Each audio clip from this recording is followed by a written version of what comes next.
하나님 말씀 열왕기상 13장 20절에서 34절 말씀입니다. 함께 봉독하겠습니다.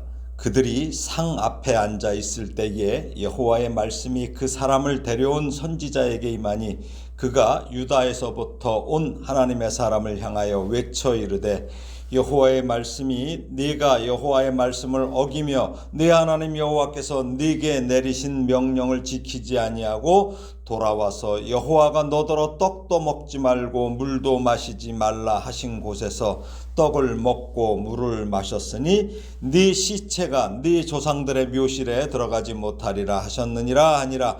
그리고 자기가 데리고 온 선지자가 떡을 먹고 물을 마신 후에 그를 위하여 나귀의 안장을 지으니라. 이에 그 사람이 가더니 사자가 길에서 그를 만나 물어 죽이매 그의 시체가 길바닥에 버림받으니 나귀는 그 곁에 서 있고 사자도 그 시체 곁에 서 있더라. 지나가는 사람들이 길에 버린 시체와 그 시체 곁에 선 사자를 보고 그 늙은 선지자가 사는 성읍에 가서 말한지라. 그 사람을 길에서 데리고 돌아간 선지자가 듣고 말하되 이는 여호와의 말씀을 어긴 하나님의 사람이로다. 여호와께서 그에게 하신 말씀과 같이 여호와께서 그를 사자에게 넘기심에 사자가 그를 찢어 죽였도다 하고 이에 그의 아들들에게 말하여 이르되 나를 위하여 나귀의 안장을 지으라. 그들이 안장을 지으매 그가 가서 본즉 그의 시체가 길에 버림받았고 나귀와 사자는 그 시체 곁에 서 있는데 사자가 시체를 먹지도 아니하였고 나귀를 찢지도 아니하였더라. 늙은 선지자가 하나님의 사람의 시체를 들어 나귀에 실어 가지고 돌아와 자기 성읍으로 들어가서 슬피 울며 장사하되 곧 그의 시체를 자기의 묘실에 두고 오호라 내 형제여 하며 그를 위하여 슬피 우니라.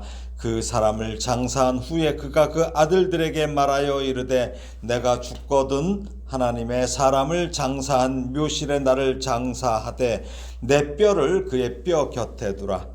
그가 여호와의 말씀으로 베델에 있는 제단을 향하고 또 사마리아 성읍들에 있는 모든 산당을 향하여 외쳐 말한 것이 반드시 이룰 것임이니라. 여로보암이 이 일 후에도 그의 악한 길에서 떠나 돌이키지 아니하고 다시 일반 백성을 산당의 제사장으로 삼되 누구든지 자원하면 그 사람을 산당의 제사장으로 삼았으므로 이 일이 여로보암 집에 죄가 되어 그 집이 땅 위에서 끊어져 멸망하게 되니라. 아멘. 오늘 말씀은 쉽게 이해되지 않는 말씀입니다. 하나님의 명령에 따라서 남유다에서 올라와서 북이스라엘의 왕 여로보암의 그 망령된 그런 제사 행태를 하는 그 제사 현장에 나타나 하나님께서 주신 말씀을 대언하며 하늘의 징조를 들어 여로보암이 만든 제단이 갈라지며 제가 제단에서 쏟아지고 또 자신을 해치려는 여로보암의 손이 마른 것을 하나님께 기도하여 다시 고쳐주고 또 여로보암이 자기 집으로 가서 함께 먹고 마시며 쉬면 예물도 주겠다는 그 유혹을 뿌리치고 떡도 먹지 않고 물도 마시지 않으며 하나님 말씀대로 왔던 길이 아니라 불편한 길이에요 다시 돌아서 남유다로 귀환하던 이 하나님의 사람이 베델의 늙은 선지자의 그 하나님의 말씀을 가장한 그런 그럴듯한 말에 넘어가서 결국은 뭐예요?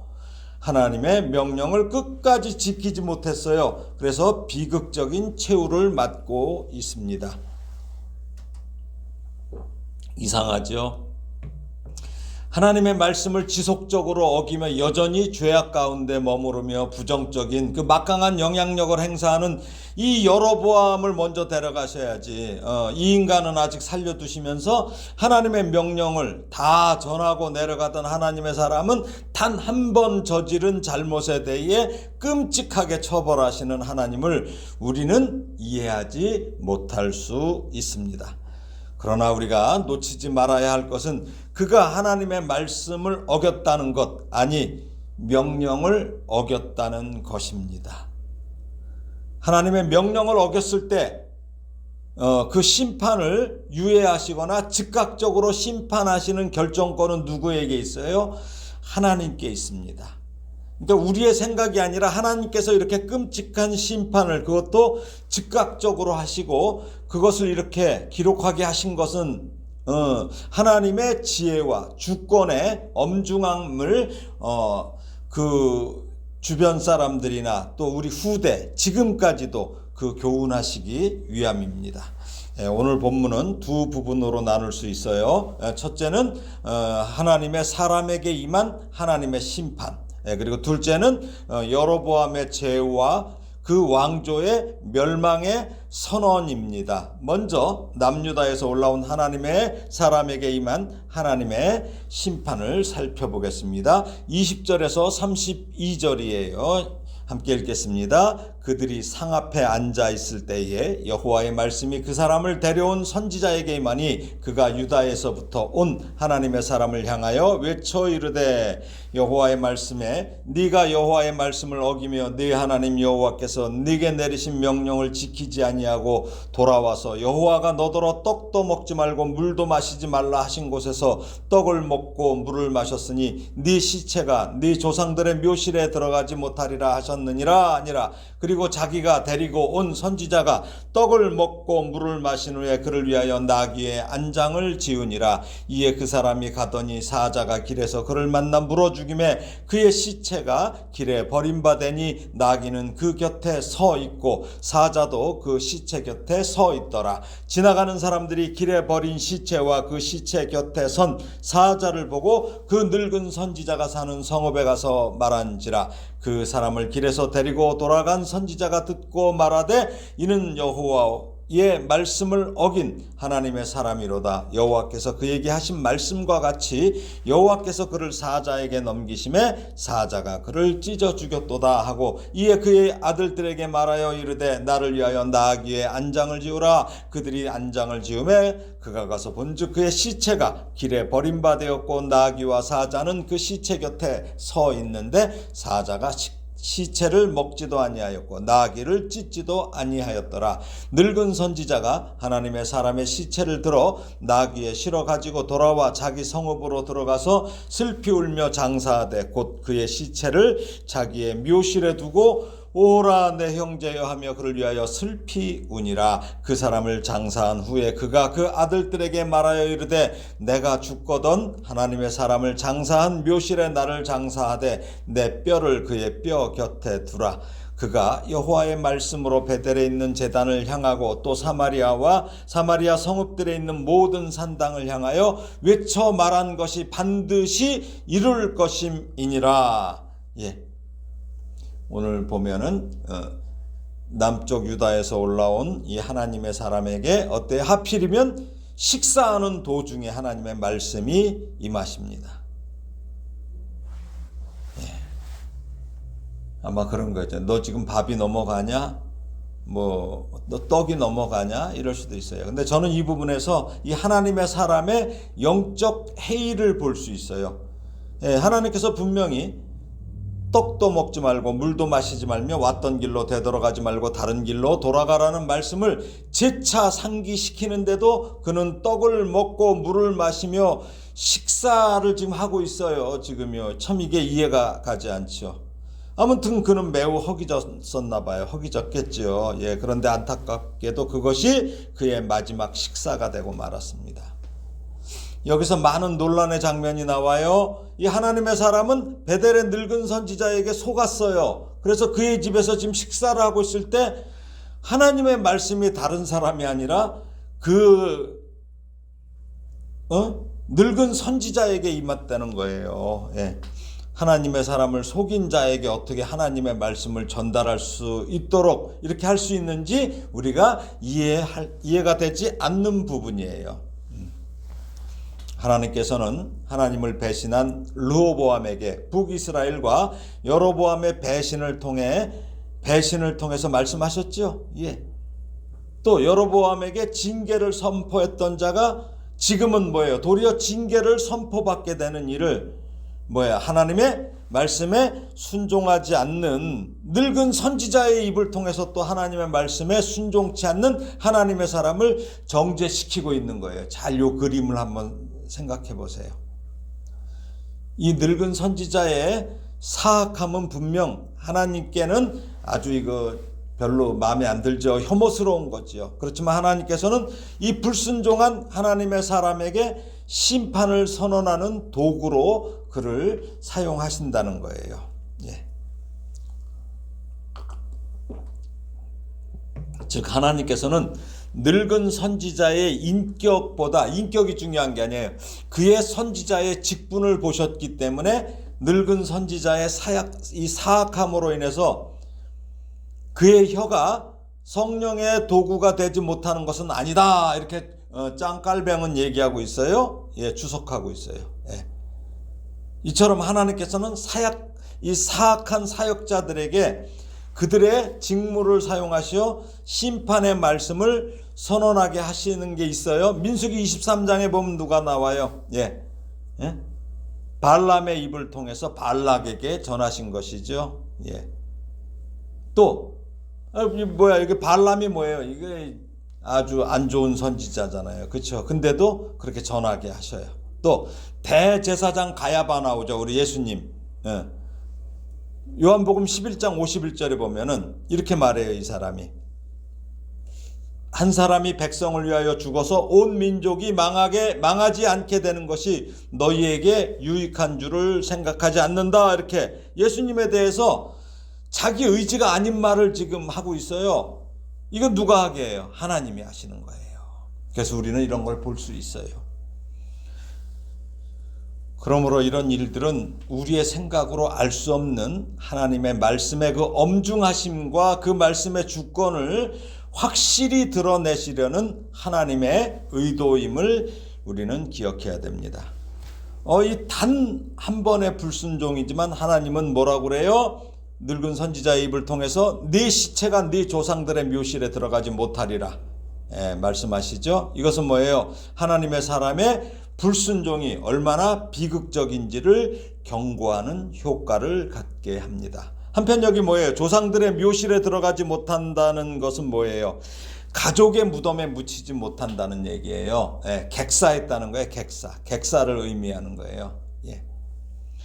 히브리인들에게 객사는 수치스러운 일이에요. 하나님의 사람은 하나님께서 금하신 사항들을 어긴 결과 떡도 먹지 말고 물도 마시지 말며 또 왔던 길로 그대로 가지 말라고 했잖아요. 되돌아가지 말라고. 그런데 이걸 어겼잖아요. 그래서 늙은 선지자의 예언대로 객사했어요. 그래서 다른 사람의 묘실에 장사되고 말아요. 누구예요? 늙은 선지자의 묘실에 장사돼요. 이처럼 하나님의 말씀은 뭐예요? 말씀의 시행은 한치의 어긋남이 없어요. 그대로 이루어져요.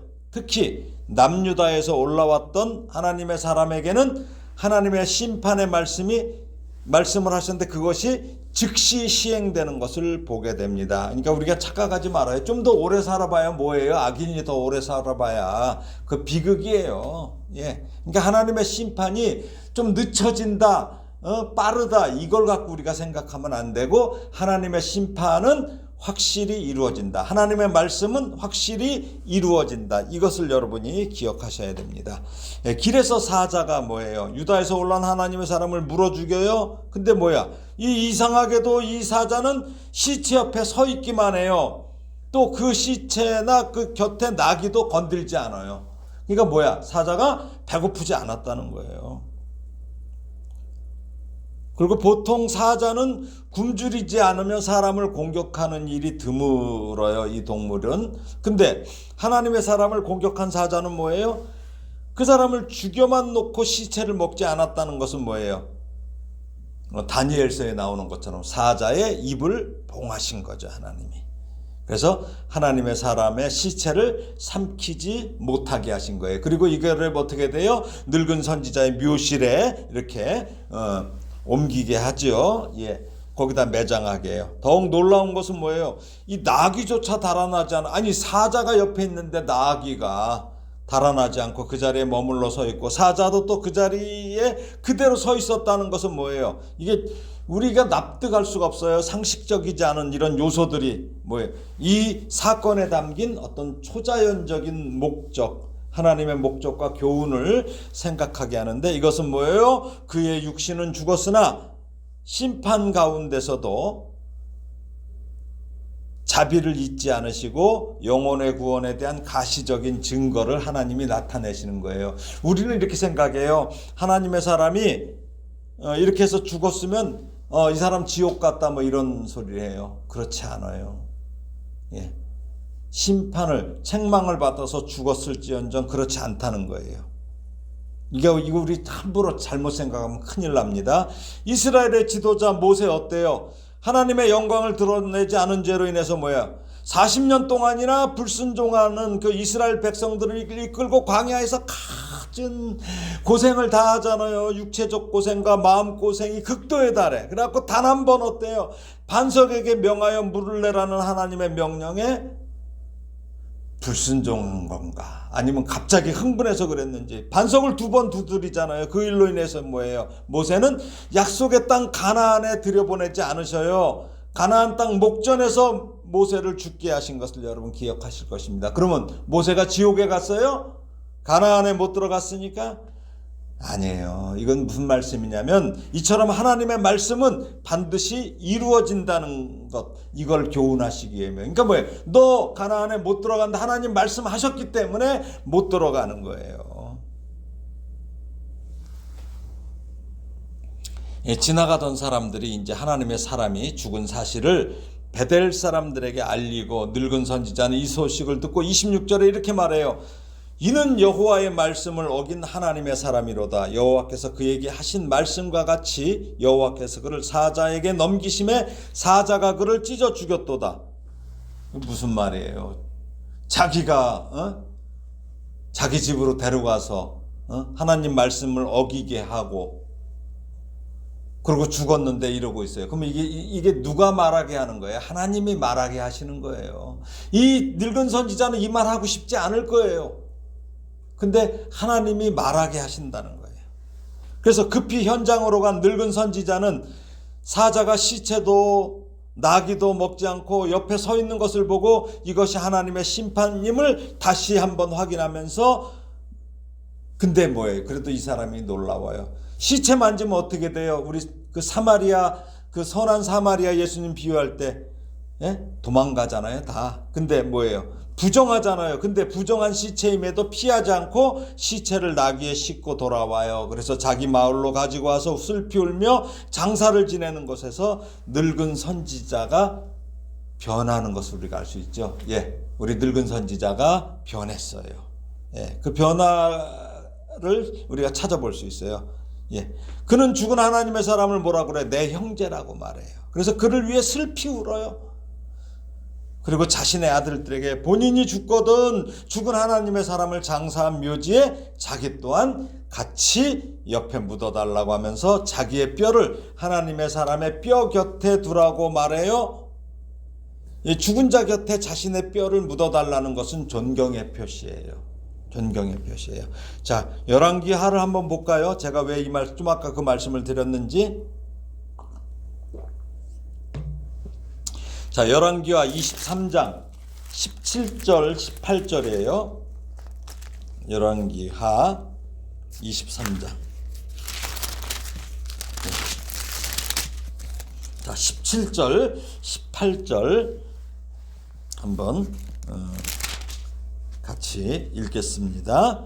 요시야가 이르되 내게 보이는 저것은 무슨 비석이냐 하니 성읍 사람들이 그에게 말하되 왕께서 베델의 제단에 대하여 행하신 이 일을 전하러 유다에서 왔던 하나님의 사람의 묘실이니이다 하니라. 이르되 그대로 두고 그의 뼈를 옮기지 말라 하매 무리가 그의 뼈와 사마리아에서 온 선지자의 뼈는 그대로 두었더라. 이게 무슨 말씀이냐면 앞서 하나님의 사람이 요시야에 대한 예언을 한 거 기억하실 거예요. 그렇죠? 그래서 그 예언한 그대로 지금 300년 후에 요시야 왕이 지금 종교개혁 때에 남쪽의 왕이지만 북쪽까지 와서 이거 개혁을 해요. 그때 우상 숭배했던 그 제사장들의 뼈를 제단 위에서 다 태워버려요.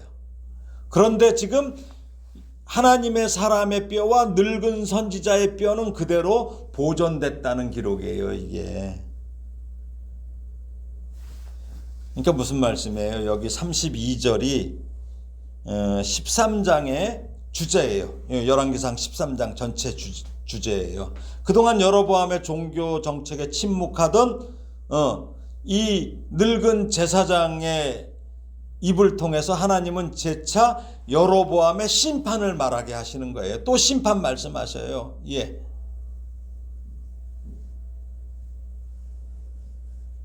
뭐라 그래요? 그가 여호와의 말씀으로 베델에 있는 제단을 향하고 또 사마리아 성읍들에 있는 모든 산당들을 향하여 외쳐 말한 것이 반드시 이룰 것임이라. 뭐예요? 지금 이 늙은 선지자가 또 그대로 하나님의 말씀의 심판을 선포하고 있어요. 그렇습니다. 하나님의 말씀은 반드시 이루어져요.